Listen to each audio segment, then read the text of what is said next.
Halo teman-teman, berjumpa lagi dengan Mas Prong di Prongas Prongos Channel.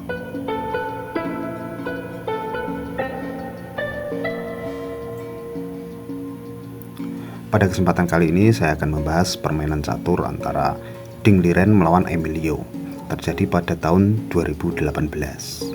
Ding Liren adalah pemain catur asal Tiongkok, kelahiran 1992, sementara Emilio mempunyai nama lengkap Emilio Cordova. Dia berasal dari Peru, kelahiran 1991. Ding Liren hitam, Emilio putih. Emilio memulai dengan ready opening atau kuda F3.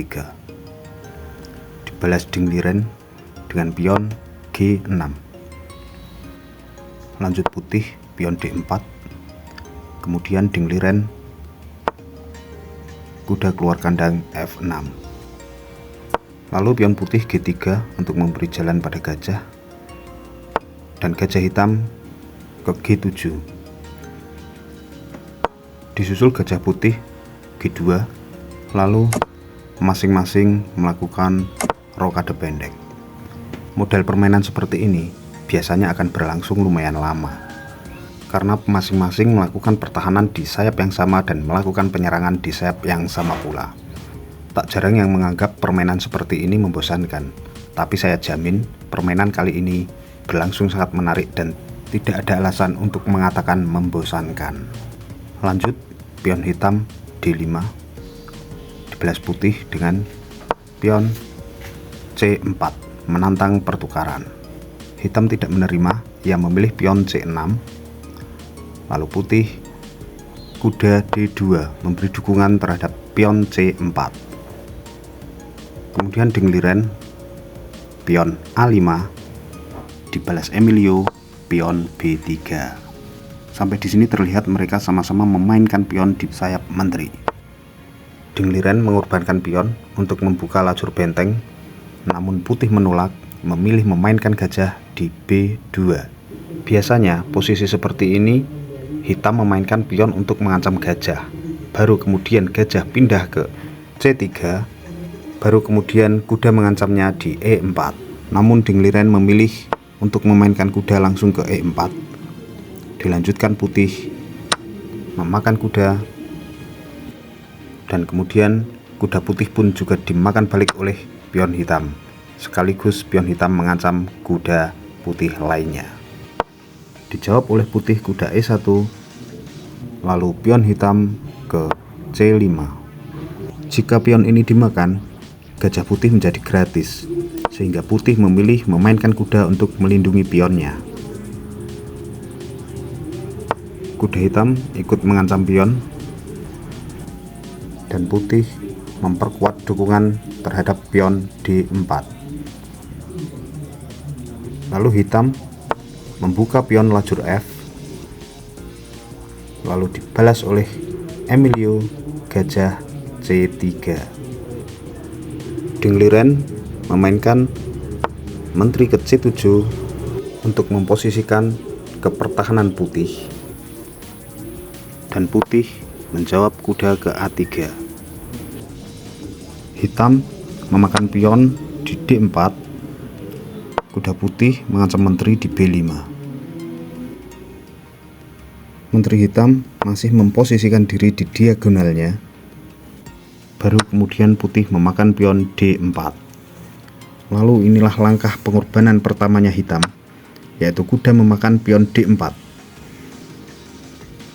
Lalu dengan senang hati gajah putih memakan kuda.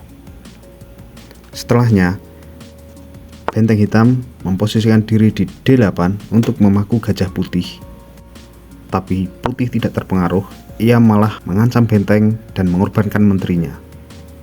Langsung saja karena kalah perwira, hitam memakan menteri putih, lalu benteng putih A membalas memakannya. Hitam gajah ke E6 untuk mengamankan petak D8 dari serangan ancaman benteng skak. Lalu kuda putih menggarpu benteng dan gajah hitam. Karena benteng sudah tidak aman lagi, tidak ada kotak yang aman, maka hitam memilih mengamankan gajahnya dengan dukungan raja. Putih terlihat belum memakan bentengnya, ia malah menantang pion E4. Dilanjutkan benteng hitam ke A6. Sekilas terlihat sama saja dimakan. Tapi lain setelah pion B7 yang membalas memakannya. Karena lajur B menjadi terbuka sehingga menteri dapat leluasa dalam pergerakannya.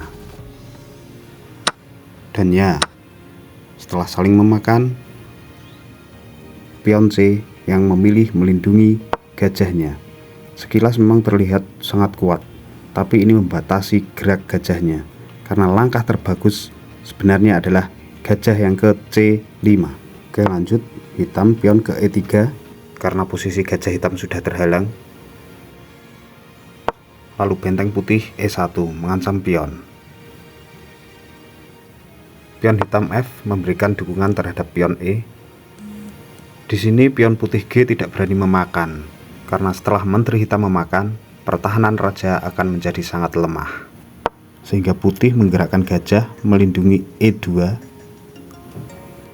Diteruskan hitam pion G2 maju selangkah melindungi pion F. Lalu benteng putih mengancam pion E dan hitam memakan pion G. Putih masih tidak berani memakan karena ada menteri yang melindungi. Lalu ia memilih menggerakkan pion maju ke depan selangkah H3. Menteri hitam F4. Dan inilah blunder putih. Raja maju selangkah. Ini langkah blunder teman-teman. Karena setelah hitam melangkah, putih menyerah. Kira-kira langkah seperti apa yang membuat putih menyerah? Bisa pause dulu dan cari tahu jawabannya. Ya, gajah makan pion dan putih menyerah.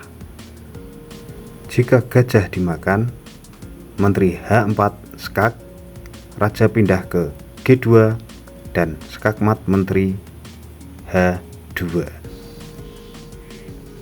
Lalu bagaimana kalau raja pindah ke G1? Oke, kurang lebih akan menjadi seperti ini.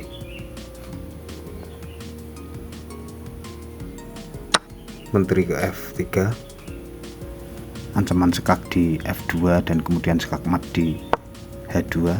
Lalu benteng melindungi dan pion maju selangkah. Benteng wajib memakannya. Lalu skak oleh gajah hitam. Satu-satunya jalan adalah dengan benteng menutup. Dan ya, skak F2 dan skakmat tidak terhindarkan lagi. Oke, sekian dulu video dari saya. Kurang lebihnya mohon maaf yang sebesar-besarnya. Mohon kritik dan sarannya. Terima kasih sudah menonton dan wassalamualaikum warahmatullahi wabarakatuh.